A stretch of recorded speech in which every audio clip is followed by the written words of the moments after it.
Olá, meus amados, a graça e a paz do Senhor Jesus seja sobre a sua vida, sobre a sua família nesses dias, em nome de Jesus. Eu quero ter um momento de reflexão da palavra de Deus com você e quero, antes de tudo, orar pela sua vida e depois nós vamos bater um papo rápido, tá bom? Vamos orar? Deus eterno, eu quero te agradecer por essa vida que me ouve nessa hora, agradecer por cada um que está, Senhor, me assistindo. Eu sei que o Senhor tem uma palavra de vida para cada um. Então eu peço, em nome de Jesus, que o Espírito Santo produza vida sobre esse coração e traga paz, a certeza de que, Senhor, Tu estás lutando a luta dos Teus filhos. Guarda o coração, a mente, as intenções de cada um, em nome de Jesus. Amém. Querido, eu queria deixar um texto da palavra de Deus com você, que está lá em 2 Crônicas, no capítulo 31, diz o versículo 20 e 21.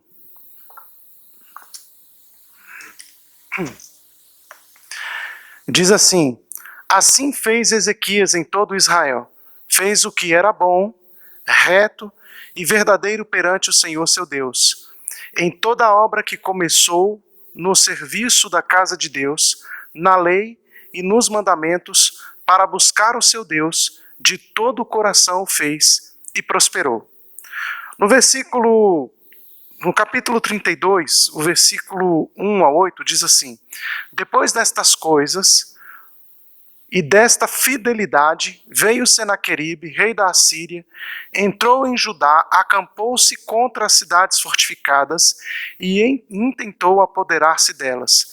Vendo, pois, Ezequias que Senaqueribe vinha e que estava resolvido a pelejar contra Jerusalém, resolveu, de acordo com seus príncipes e os seus homens valentes, tapar as fontes das águas que havia fora da cidade, e eles o ajudaram. Assim, muito povo se ajuntou e taparam todas as fontes, como também o ribeiro que corria pelo meio da terra, pois diziam: por que viriam os reis da Síria e achariam tantas águas? Ele cobrou ânimo, restaurou todo o muro quebrado e sobre ele ergueu torres, levantou também o outro muro por fora, fortificou a Milo na cidade de Davi, fez armas e escudos em abundância, pôs oficiais de guerra sobre o povo, reuniu-os na praça na porta da cidade e falou-lhes ao coração, dizendo: sede fortes e corajosos, não temais nem vos assusteis por causa do rei da Assíria, nem por causa de toda a multidão que está com ele, porque há conosco maior do que o que está com ele. Com ele está o braço de carne, mas conosco o Senhor nosso Deus, para nos ajudar e para guerrear nossas guerras. O povo cobrou ânimo com as palavras de Ezequias, rei de Judá. O versículo 21 e o versículo 23 ainda do capítulo 32 diz assim: então o Senhor enviou o anjo que destruiu todos os homens valentes, os chefes e os principais no arraial do rei da Assíria, e este, com o rosto coberto de vergonha, voltou para a sua terra. Tendo ele entrado na casa de seu Deus, os seus próprios filhos ali o mataram à espada. Assim livrou o Senhor a Ezequias e os moradores de Jerusalém das mãos de Senaqueribe, rei da Assíria, e das mãos de todos os inimigos, e lhes deu paz por todos os lados. Muitos traziam presentes a Jerusalém ao Senhor e coisas preciosíssimas a Ezequias, rei de Judá, de modo que depois disso foi enaltecido à vista de todas as nações. Falar um pouco sobre Ezequias e falar um pouco sobre Senaqueribe nos faz perceber que esse texto não apenas nos traz uma informação desses dois personagens no passado, mas nos traz um princípio espiritual para os nossos dias que é muito importante. Nós podemos ser essa geração de Ezequias que lutam contra os Senaqueribes. Era interessante porque o rei Ezequias foi um homem que foi justo, foi honesto, foi reto diante do Senhor.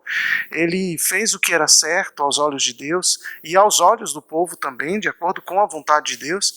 Ele tirou a idolatria do meio do povo, ele restaurou o culto, ele restaurou a festa de Páscoa. Ele foi um homem que aboliu a idolatria, né, no meio do povo de Israel e restabeleceu a adoração ao Senhor. Quando você faz isso, quando você fala, bem, eu vou colocar minha casa em ordem, eu vou colocar minha vida em ordem, eu vou agora servir a Deus. Eu acredito que muita gente fez isso nesse período de quarentena, né? Muita gente aproveitou esse momento para consertar a sua vida, para aperfeiçoar a sua vida, melhorar. Isso é muito bom. Só que nós precisamos entender que isso não é o suficiente. Às vezes, nós fazemos isso com uma motivação errada. E eu quero falar um pouco sobre isso. A motivação ela pode estar certa ou errada, depende do seu coração. Ezequias foi lá e de uma forma muito íntegra, ele colocou tudo diante do Senhor e para ele estava tudo certo. Agora a bênção de Deus estaria sobre o povo de Israel, o povo de Judá, e não haveria mais necessidade de ataque, o inimigo seria frustrado porque a bênção de Deus estava sobre o povo. Bem, isso é verdade, mas a gente não sabe até que ponto Ezequias estava imaginando a bênção de Deus sobre o seu povo, porque logo em seguida Senaqueribe vai ameaçá-lo. Senaqueribe vai ameaçar, invadir Jerusalém, destruir tudo, e ele vai para lá, ele vai para o ataque, ele vai sem medo nenhum, ele vai ameaçar o reinado de Ezequias. Ezequias, então, vê o povo totalmente desestimulado, porque a Síria era o império da época, e a Síria podia destruir, acabar com tudo, num tapa. Né? Então, Senaqueribe foi sem medo para atacar Ezequias. Ezequias, então, vai chamar o povo para uma realidade. Ele vai falar para o povo, olha, nós precisamos entender que a nossa luta, ele está lá, realmente é um exército forte e tal, mas nós temos um que está lutando conosco. E esse que está lutando conosco é o Senhor. O interessante de Ezequias não é que o crer em Deus e restaurar o culto o isentava de lutas e perseguições. Adorar a Deus e restaurar o culto significa que você agora tem condições de vencer os desafios e as lutas que são apresentadas pelo inimigo. Nós vamos vendo alguns passos que Ezequias vai dando. Primeiro, ele vai falar, olha, tem aqui uma mensagem, uma informação que eu recebo de um ataque de Senaqueribe, e eu posso me alimentar dessa informação, e com essa informação eu posso me desesperar, eu posso dizer para o povo de Israel, corram e salve-se quem puder,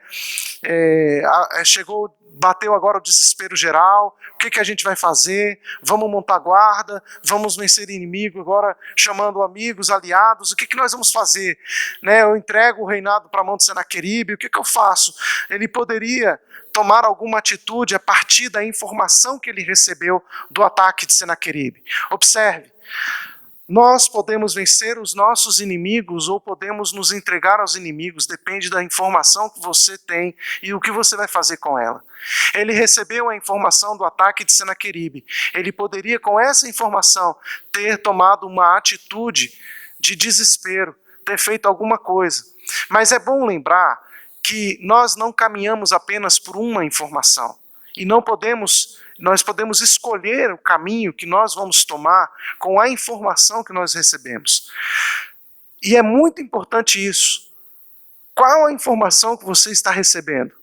Quais são as informações que estão alimentando o seu coração? São elas que vão determinar se você está vivendo uma vida de vitória ou uma vida de derrota. Elas é que vão determinar se você vai caminhar em triunfo ou desespero. Então, as informações que você tem recebido, elas estão alimentando você e elas vão ajudar você a tomar uma decisão. É por isso que é importante você receber informações corretas. Porque embora Senaqueribe estivesse trazendo informação para Ezequias de que ele estaria indo para Jerusalém, que iria acabar com o reinado de Ezequias, Ezequias vai falar para o povo está desesperado, o povo estava achando que estava chegando no seu fim, que eles iam morrer todos e que tudo estava acabado, que era o fim. De repente Ezequias vem com uma palavra para dizer ao povo, Ezequias vai vir com uma outra informação. Um rei vem com uma informação de destruição, o outro rei vai vir com uma informação do Senhor.